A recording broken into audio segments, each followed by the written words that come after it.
In just a moment, X-1. But first, everything from famous criminals to accidents in the home will be covered tomorrow when the staff of NBC's Weekday brings you another day of informative and entertaining listening. And back again to greet you as new hostess is charming Virginia Graham, well loved by every radio and television fan.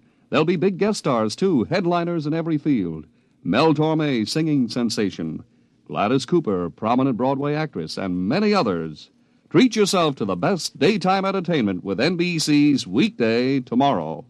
And now stay tuned for X-1 on NBC. Countdown for blast off. X-5, 4, 3, 2, X-1, fire.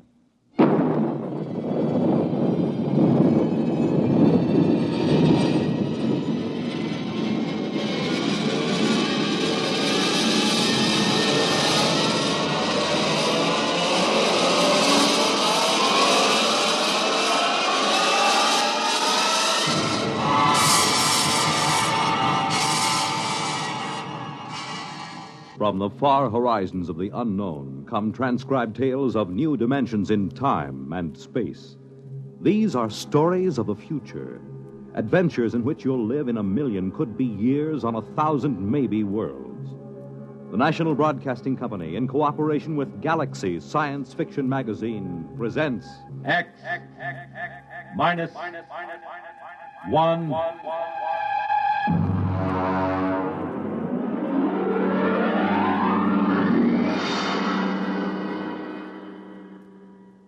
Tonight's story, Hello Tomorrow.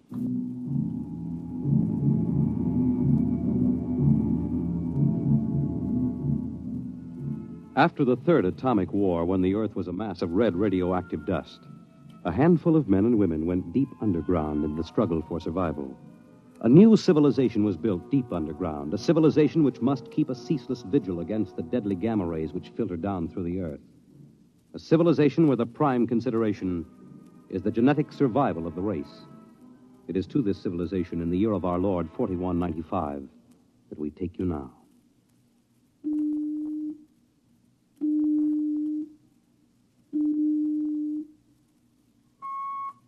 Professor Lois Burton? Yes. I have a call from the Director of Emotional Stability for the Third Oblong. Go ahead, sir. Hello, darling. Hello, dear. How is the Director of Emotional Stability? My, how impressive that sounds. Don't joke, dear. You never know who may be listening. Sorry. How are you? You sound tired. Well, we've had some bad cases. Mostly frantic mothers who insist on imparting their feelings to children. I suspect it's chromosomes affected by gamma ray leakage from the surface, but the head of the psychotechnic division says they're glandular cases. But that isn't why I called. I have good news. What is it? The genetic board has approved our application for marriage. So soon? Our chromosomes tested perfect. We can marry any time we want. As a geneticist, you should know that our offspring should be 90 percentile of perfection. I know. What's the matter? You are happy about it, aren't you? Of course. Terribly happy. I'm coming right over to the lab. You'll have to give me some time. What's the trouble? No trouble. You know that genetic survey I've been working on? What about it? Well, I've finally gotten permission to study an actual living case, a specimen of imperfect genetic transmission. Really? They're bringing him, or it, up from the condemned cages on the lower level. You will be careful. There's nothing to be afraid of. The specimen is XJ12. It's been studied before many times and is quite well trained. Oh, there's my door signal. I'll have to hang up, darling. See you later. Yes? Professor Burton? Yes. I'm from the Phylogenic Institute.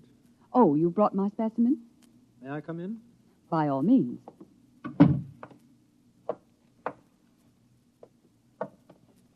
Oh, how... Horrible? It all depends on your viewpoint. I happen to have a twisted leg. My parents were genetically unsound. But then you... Yes, I am specimen XJ12. I see. I hope you aren't shocked. No stable person permits feelings to enter into his work. I will admit to surprise. I was expecting something a little more abnormal. Well, I try to be as abnormal as possible. It pays off. The Phylogenic Institute allows me out of the genetic cages ever so often so I can breathe the pure air of the upper levels and mingle with the genetically perfect. You seem quite well educated. I spent the first years of my life here in the upper levels. How is that possible? As a small child, my mother concealed me from the director of heredity. My mother actually, dreadful word, loved me. That would explain your obviously low threshold of emotional control. If you choose to call it that. You seem to be struggling to repress a few feelings yourself. We will confine ourselves to the impersonal aspects of our work. As you please. I shall require you as a demonstration for a lecture I'm delivering to one of my classes tomorrow. At your service. Sit here, please. Grip these electrodes tightly. I'm going to calibrate your electrochemical tension. I'm quite familiar with the procedure. I realize that as an imperfect, I am expendable, but I should hate to be electrocuted. The charge is not lethal. Plus 15 surface tension. You know, you have beautiful hair. Plus 12 at a depth of 4 centimeters. My hair meets minimal requirements for the genetic code. Lovely blue eyes. Crystal clear. Plus 10 at 7 centimeters. Pretty. A perfect woman. Lovely expressive hands. And a heart of stone. Like all the rest of you perfect survival types. Shut up. Could it be you do have feelings? I seem to sense an air of emotional tension. It's nothing, dear. This is the specimen. You, specimen. Tell this dolt who I am, Lois. This is the Director of Emotional Stability for the Third Oblong. You will address him as Mr. Director. Mr. Director. This creature seems quite impertinent. He's only a specimen, darling. Well, use him and ship him back to the cages. He's probably radioactive.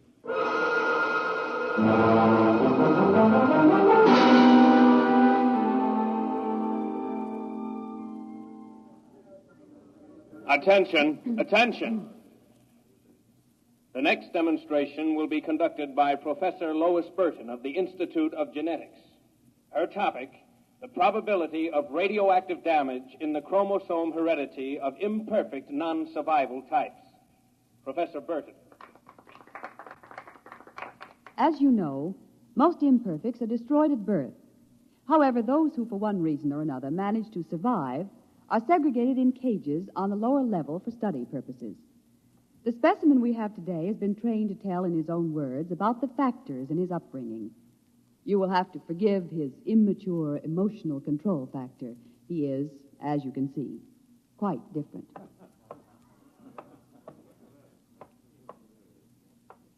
Specimen XJ12. You will proceed, please. Thank you. My mother was a psychotechnician in the Fifth Oblong. My father was an historian specializing in the records of pre-atomic surface culture. In the earthquake of 2170, apparently some hard radiation filtered down through the tunnels and penetrated the Fifth Oblong. The effect on my hereditary factors is quite apparent in this twisted leg. My father taught me in the last days before he was executed that every human personality is born with certain inalienable natural rights.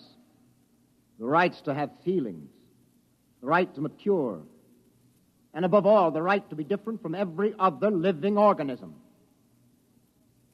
Because it cannot be otherwise, I submit to you, distinguished students, that the attempt by this society to abridge these rights is a violation of nature. I submit that the imperfects, the mutants, those who are different, have as much right to exist and be free as you. And I say, break open the cages. Stop him! Give us back the right to be individuals. Stop him! Oh! Perhaps that will teach you. Professor Burton, take this specimen back to your laboratory and confine him.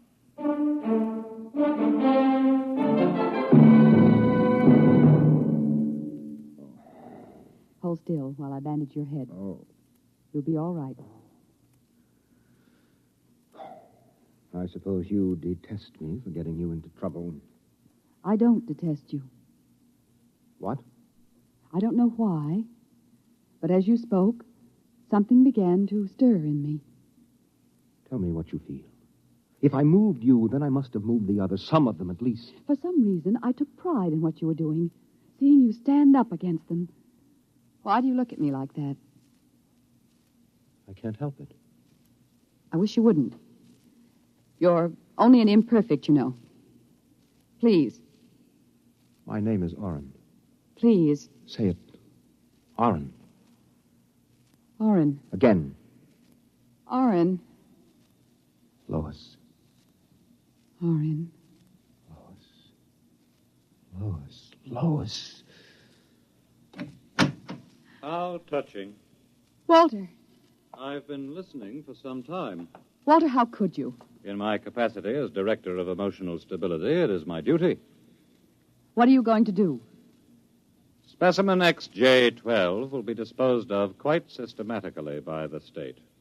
For the good of the state, for the good of the genetic code, and in the name of emotional stability.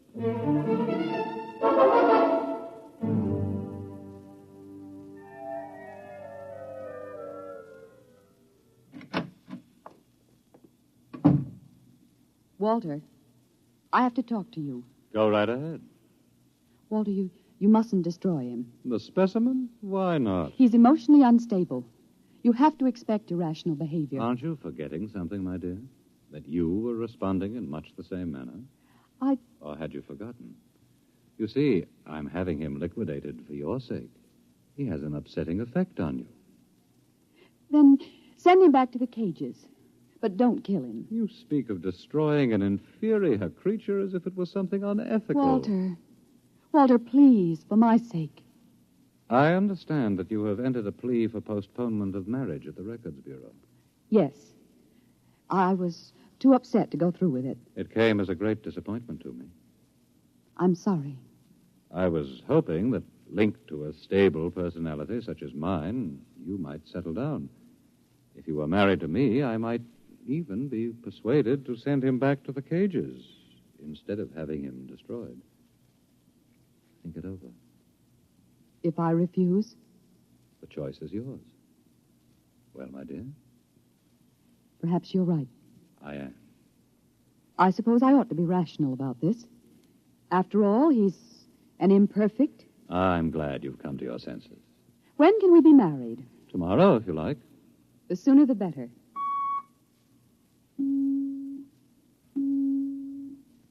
Let me talk to the custodian, please. Hello.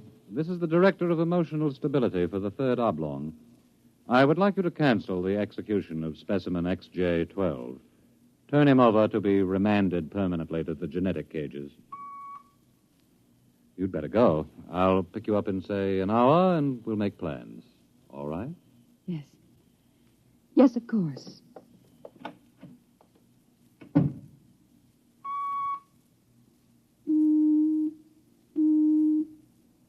Hello. This is the Director of Emotional Stability again. I want you to cancel that last order. Proceed with the execution, but under conditions of absolute secrecy. No, don't use the lethal chamber. Take him through the upper level to the tunnels. Yes. Yes, I'll issue a pass for the radiation checkpoint.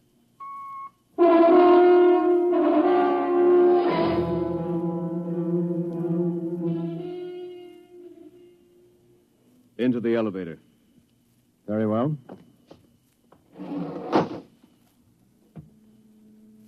Why are we going toward the surface? The cages are on the lower levels. Radiation check. They've never done that before. New procedure. Walk. Halt. You can't go beyond this point. There is radioactivity in the tunnels. I have a pass from the Director of Emotional Stability for the Third Oblong. Special mission. I'll open the airlock. March inside.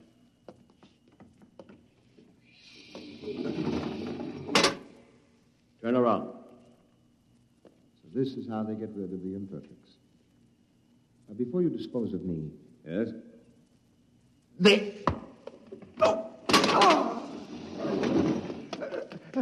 Help! Security! Security! What is it? What's happened? The prisoner struck me. He escaped into the tunnels. He won't last long. Can you go after him? I could send a robot, but it isn't worth the trouble. There's no way back from the tunnels except through here. The only other direction he can go is toward the surface. And the closer he gets, the hotter the radiation. No, I think you can consider your prisoner officially dead.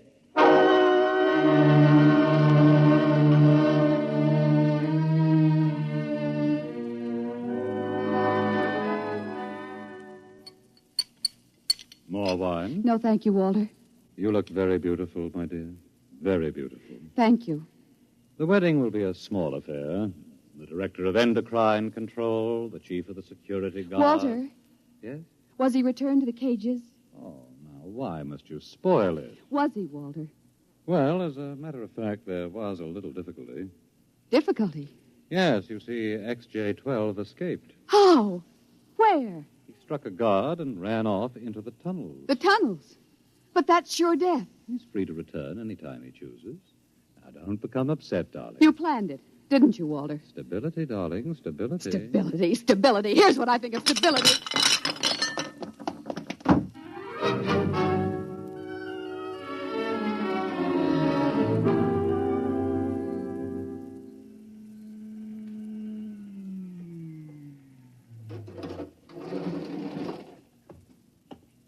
Halt! State your business. I'm Professor Burton of the Genetic Institute. You can't go into the tunnels, Professor. You'll have to let me by. I'm the fiancé of the Director of Emotional Stability. Oh, I suppose you're after the one who escaped? Yes. He's quite dangerous, I understand. I'm well armed. Wouldn't it be better to send a robot? I'm quite capable of handling him. He was my subject. All right, miss. It's your risk.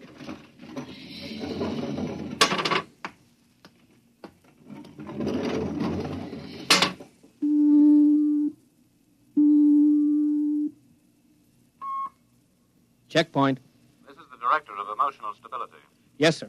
If Professor Burton tries to pass the checkpoint, I want her taken into custody. Professor Burton just passed, sir. She You said that... idiot! But, sir, she said that I she don't had... care what she said. Stop her. Send robots after her. Get her back. Yes, sir. At once, sir. Robot control. Checkpoint to robot control. Order out all televocal robots into the tunnels. Have them bring back any humans. This is a first priority order.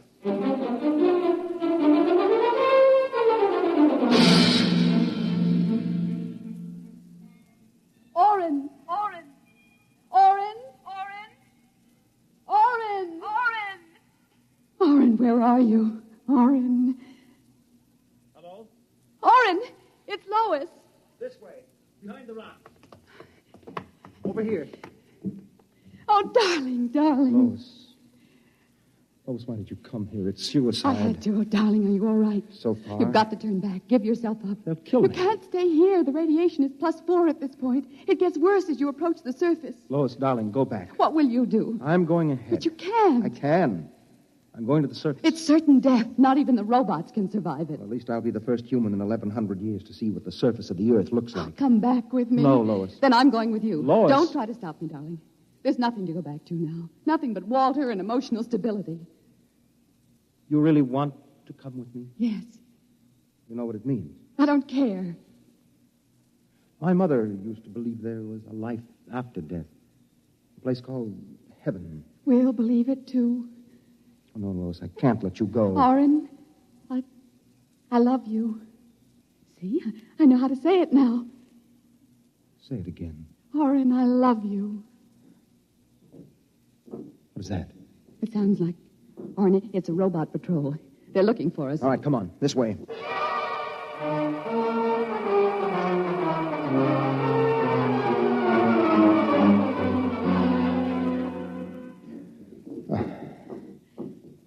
Orin, wait. It can't be much farther, darling. The robots. They're coming. I can see their lights now. Listen, they've stopped. The lights are swinging round. Orin, they see us. Come on. Look, Lois, look ahead. You can see the lights reflecting from something. It looks like a lead door. Yes. Come on through. There must be some way to close it. Oh, yes, here. Let me help.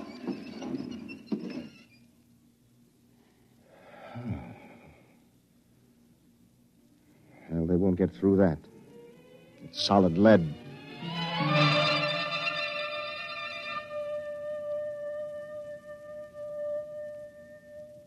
Orin, I feel so strange. Where are we? I don't know. Look, up there. A huge round light. Lois. Yes, Orin. Lois, that's Luna, the moon. We're on the surface. How strange and red everything looks.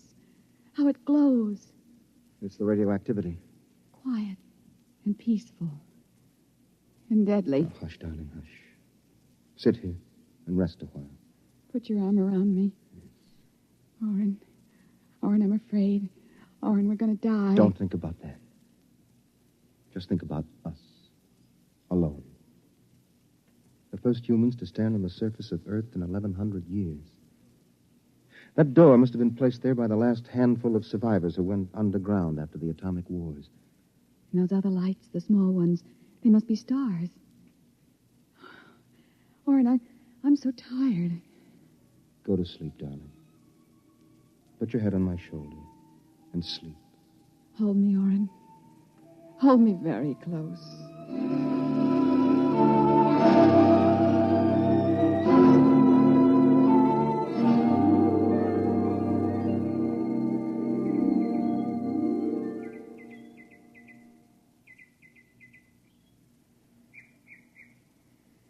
Orin. Hmm? Orin, wake up. Hmm? What? Look, it's light. The whole universe is light. Oh, Orin, how beautiful. Look. This must be the heaven my mother talked about. See the plants? All green and fresh. And the birds. How strange they look. Lois, this isn't heaven. But we must be dead, Orin. We should be dead. The radiation. By all the laws of nature, yes. By and yet... all the laws of nature. Orin. Orin, we're not dead. This is Earth. And we're alive. We're not going to die. But, Lois, the radiation, it's present. You can see its effects. Orin, did you ever hear of geotropism? I'm not a geneticist. There is a natural law of adaptation by which an organism will try to adjust itself to its environment by changing. It's called geotropism, don't you see? No. All these generations we've been bombarded by radiation filtering down through the Earth. Each successive generation must have inherited some degree of immunity. But... Orin, it can't hurt us. Don't you see? We're immune. We're probably the first generation to inherit sufficient immunity. But, darling, if that's true, then we can transmit that immunity. We can pass it along to our children. And they to their children. Come on. We'll have to find food and water. The practical wife. Wait a minute. What are you doing with that rock? I want to scratch something on the outside of this lead door. Lois and Orin. 4195 A.D. Hello, tomorrow.